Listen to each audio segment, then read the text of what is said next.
Hi everyone, this is Melanie Smith with Billy Jack Sabins of Dixon Flower Rope Horses. We're here today with a super exciting announcement. Dixon Flowers and Billy Jack have decided to put a Stevie Ray Vaughan embryo in our next sale that is out of none other than the great DT Sugar Chex Whiz. So we're here with Billy Jack today to talk a little bit about that mare and all of the great horses she's already produced. Billy Jack, let's start from the beginning on that mare. You guys bought her as a 2-year-old? Yeah, a 2-year-old, or early her 3-year-old year.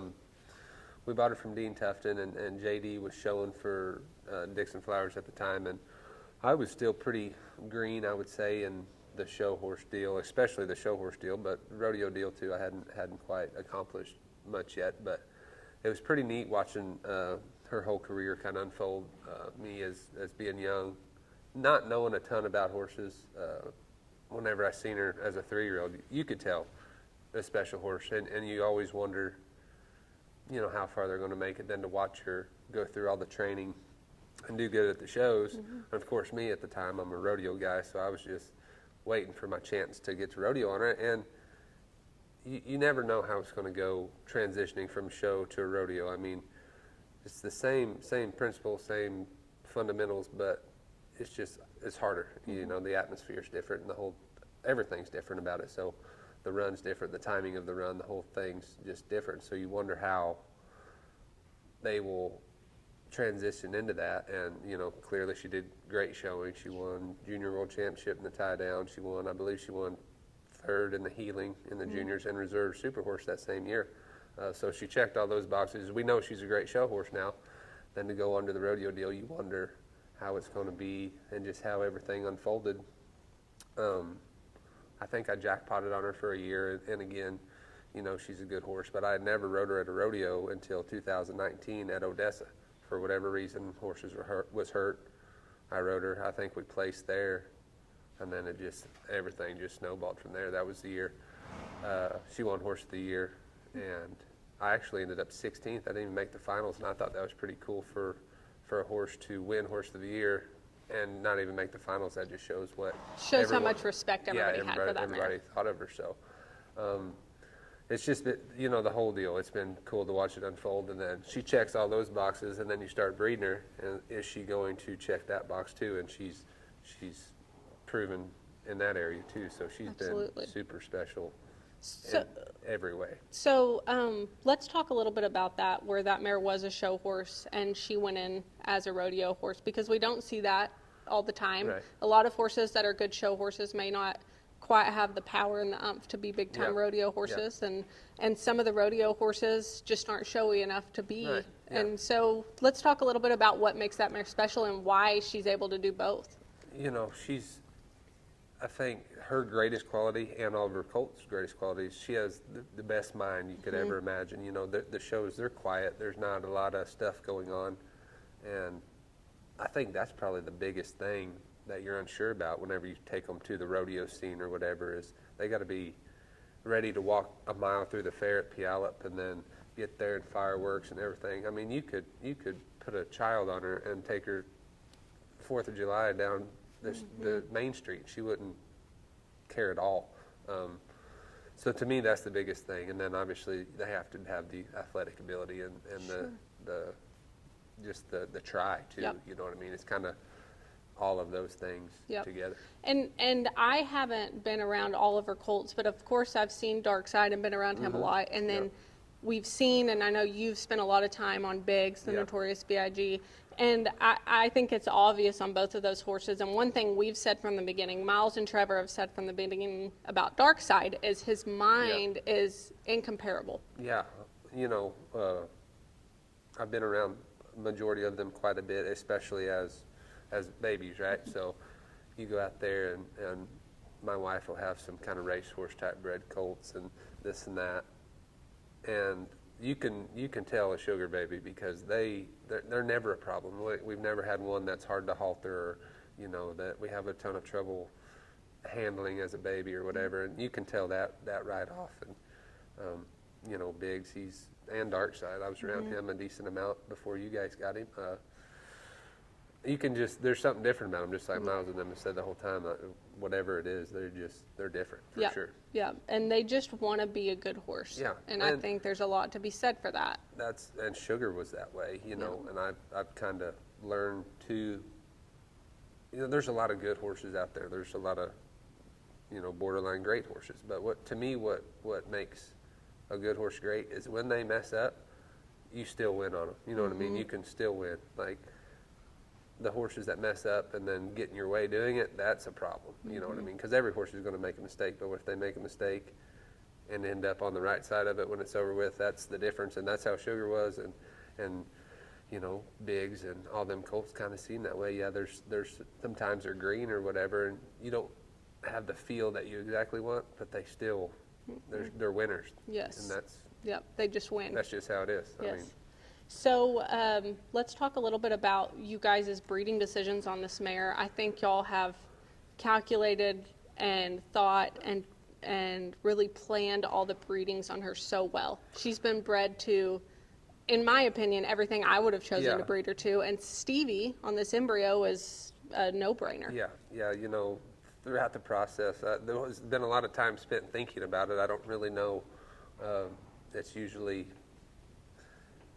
I'll be honest, I just go to the watch the snaffle bit futurity and watch these different things, and watch the horses, and I see characteristics that I like, and of course you're thinking about what Sugar has to offer, and you know, you want to blend the two together, and the horses that we bred to so far, I mean, they're all winners, is what I like to see. Yep. A lot of colts winning, and then conformationally you want to add this and that or whatever, so that's kind of been the path that we've chose to decide on what to breed her to. And so far that mare has 6 show age foals on the ground, 5 are Equistat money earners, 1 is being roped on, so we expect to see that one hook up too. So she's going to be 100% money earner. Yeah. Of show age foals. You know, this year I'm pretty sure she leads the all-time producing mare for this year. I think she's got five money earners, 100 and don't quote me, 140,000 or That's something. awesome. Yeah. And then I think she's 5th on the all-time ever. Yeah. All-time producing rope horse mares, and she's a 2010 model, and the rest of them. The only mare in the top 10 that's produced more colts than her is her mother. Yeah. So. Yep. And so let's talk a little bit about that. We, you know, when we talk about genetics and mare power and solo select, we're so big on that. Yeah. We really try to bring in the mare power.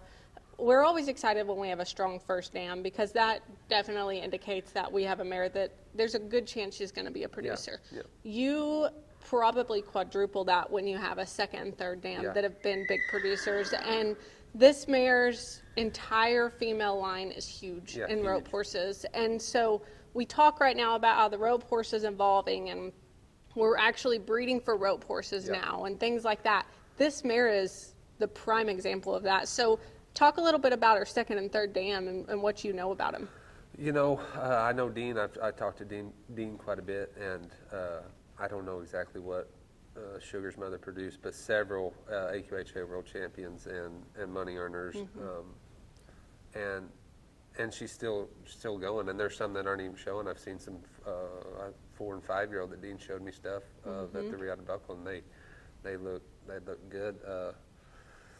And I think I looked just before we sat down, and that mare's almost at 2,000 AQHA points. Yeah. And I don't know how many world titles there were, but there was a lot, because I couldn't count them in a glance. And to think about that, 2,000 AQHA points, that's a lot of, it takes a lot of horses to win that, and then that's a lot of winning to be done to manage getting that many. So. Yeah, and that mare herself, the second dam, this mare, so DT Sugar Chex Whiz, is by a horse that they ran barrels on at the NFR. Is that correct? Yep. King Snazzy Sugar, I believe her name was Marlene Edelman, I think. Yep. Rode her 2000 maybe at the NFR. Yep. So, I mean, that's her pedigree. Just, I mean, top to bottom, it's pretty cool mixture, I think. Yes, and when we look at this mare's pedigree, when you put it out like it's going to be on a horse's set of papers, I think it's really interesting and cool to see that there's a little bit of thoroughbred at the very bottom of it. And we always hear the old timers say that you needed a little nick of that to make the winners. And I think that's cool to see that there was not only quarter horse racing run, but a little bit of that thoroughbred run. Well, and I think you kind of see it in Dark Side, you know, because he looks like straight workhorse, but he can run. He's not a slow horse, you know what I mean? So bring enough of that stuff in and mix it all together, like, it's and I've talked about it a lot with Miles and Trevor, and we're excited, and I know you guys are too. In the next 10 years, it's going to be cool to see that, you know, we're maybe not so much talking about, well, we put some run and some rope horse and some cow horse, and this was a rope horse. Yeah, you know, 100%. we created one that was a rope horse, and we bred him to a rope horse, and now we have a rope horse. Yeah. It's not a mix of everything, you know? Yeah, the whole deal, like just like you say, you put the run in there, and then all of them can stop. Biggs is probably one of the stopness horses I've ever rode. So, I mean, just the whole mixture of the little bit of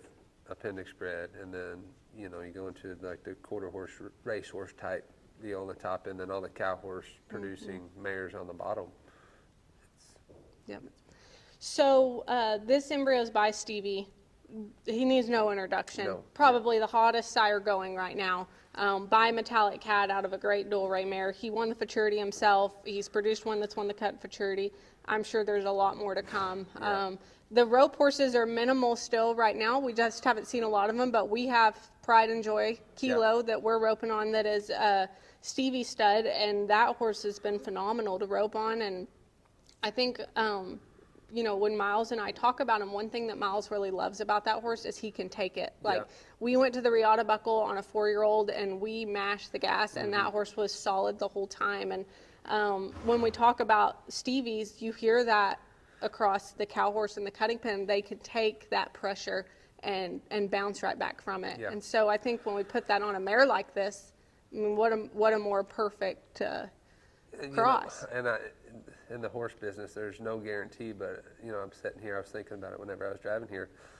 This is about as safe of a bet as you're going to have a good horse as you can come up with. You know, Sugar, every colt so far has been a good horse. Right. Stevie, I mean, don't need to talk about that. A lot of his are winning. So Sure. as far as in the breeding deal, it seems like it should be a real good cross. Yep, absolutely. And I think colt or filly, they're you're going to hit the jackpot either way. Yeah, I mean, honestly, I don't think it really matters, you know, and that's been a cool thing.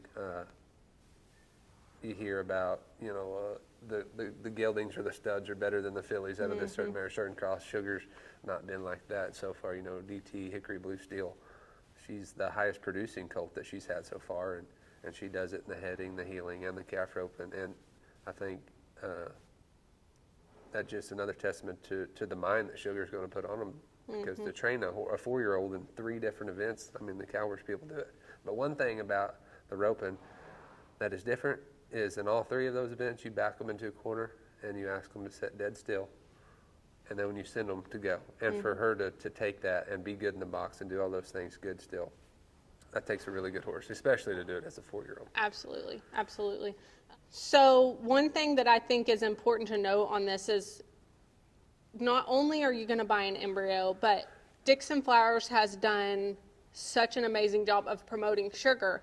And then you also have Biggs and the Dark Side that are getting very actively promoted coming too. And that just gives the resulting foal from this even more name brand recognition before it ever even does anything. Yeah, 100%. And that's going to continue on, you know, after this colt. You know, Dixon Flowers is fully committed to Sugar and to our breeding program to keep promoting anything Sugar. We're going to stay behind, and then Biggs and Dark Side, and we have another 2-year-old or coming 2-year-old stud colt that's going to kind of follow up too. So as far as notoriety of the whole situation, that's there to stay. And our goal for Sugar is to be the all-time producing mare ever. So it's another, I guess, bonus in that colt. Well, having a mare owner that not just flushes embryos and offers them, but actually continues to promote the mare and try to place the colts in the correct programs and all of that is so important. And it's, you know, a lot of times you buy an embryo flat-footed, you don't know whether the mare owner is going to take care of that mare enough she's going to live 10 more years, or if she lives out in the boondocks and is going to be dead next year anyways, you know. And so there's so much to me, there's a lot of upside on this embryo, just knowing that you have so much marketing behind Yeah, it. yeah, and obviously sugar means a lot to us.